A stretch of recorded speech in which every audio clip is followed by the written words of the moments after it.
Hello and welcome to your Digital Communities Wales training video about supporting people with the digital skills to access universal credit online.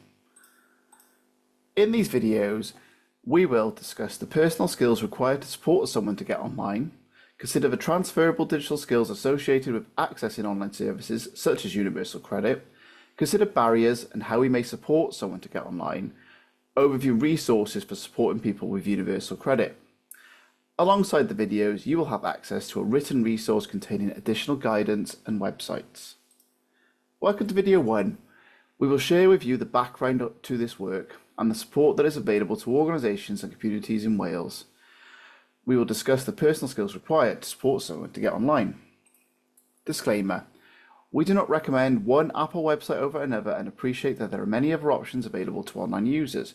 Your use of an app or website is at your own discretion, and we cannot be held responsible for any issues encountered through a participant's usage.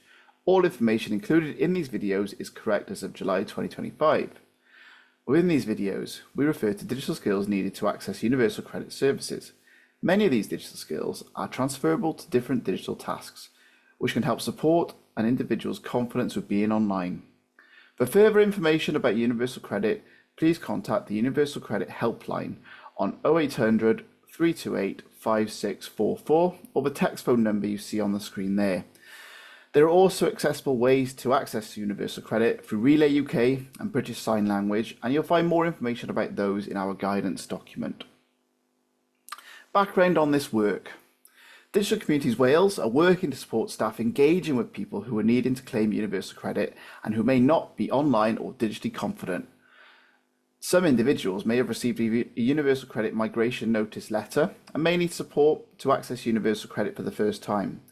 We're considering supporting their digital skills more broadly, to consider their digital journey and help them build the confidence and skills to manage their universal credit claims going forward. So what is universal credit? Universal credit is a payment to help with your living costs. You may be able to get it if you're on a low income, out of work, or you cannot work. Universal credit is for work-age citizens.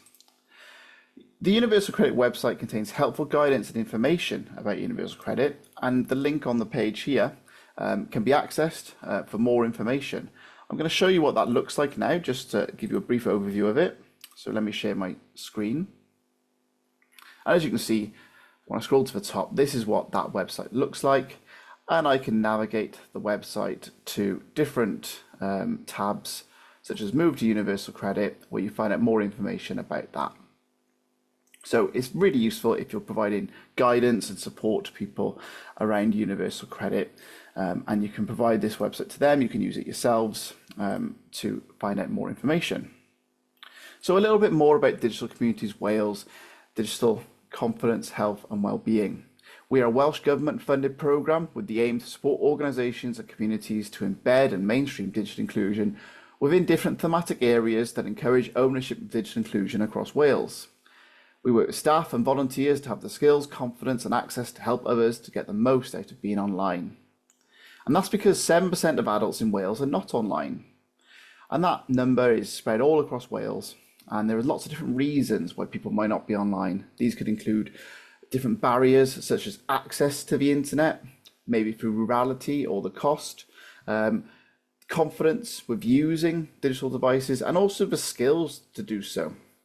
So we're all about empowering people to benefit from being online. We're not about forcing people to go online. There are alternative ways to access services, but you do often hear the tagline digital by default, which means a lot of services have moved to a digital only sort of platform, where that's the easiest way to access them. It's the most streamlined way.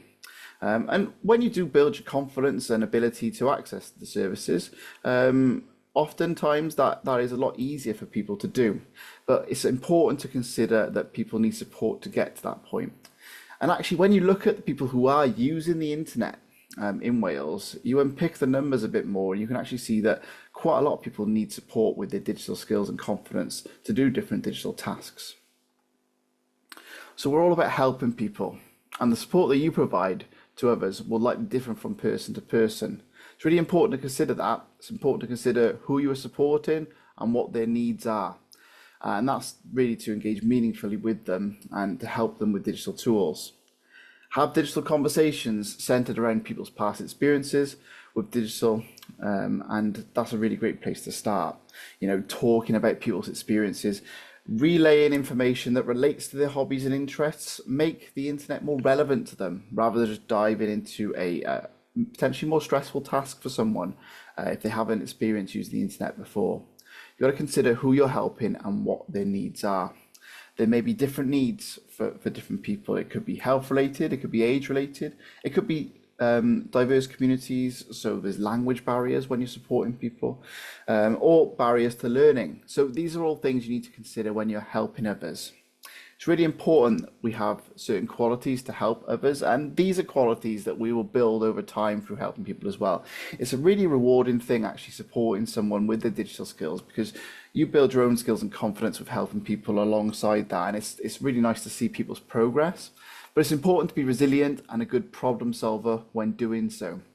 And that's because when you provide someone support, it might not mean that they get it straight away. And that's just the natural progress of learning things. So it's important to be resilient and give people lots of advice and the space and room that they need to have that learning journey as well.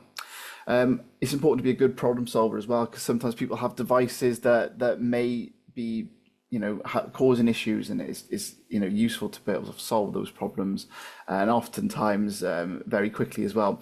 Using search engines is a great place to start when it comes to problem solving. You should always have passion, enthusiasm, a positive mindset and patience in any sort of learning environment when you're supporting someone. These just build a positive working relationship with someone that you're supporting, and it just really helps set the tone and the atmosphere.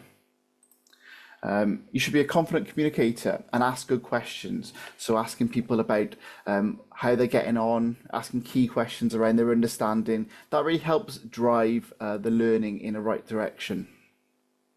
But most importantly, you do not need to know everything. You don't need to know all the different digital devices out there, all the different digital skills. We always say we're not tech experts, because actually we're thinking about day-to-day digital skills. If you can use your smartphone to maybe access WhatsApp, access the internet, go on different websites, then you've got a lot of the digital skills already needed to access universal credit, but also more importantly, the day-to-day skills that you need for using devices to what we often need to use them for day-to-day use.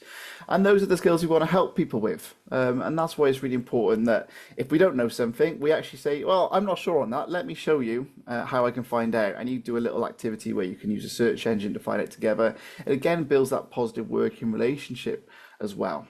And that ultimately leads to building people's confidence. So that draws us to a conclusion for video 1. Thank you for listening, and we shall see you in the next video.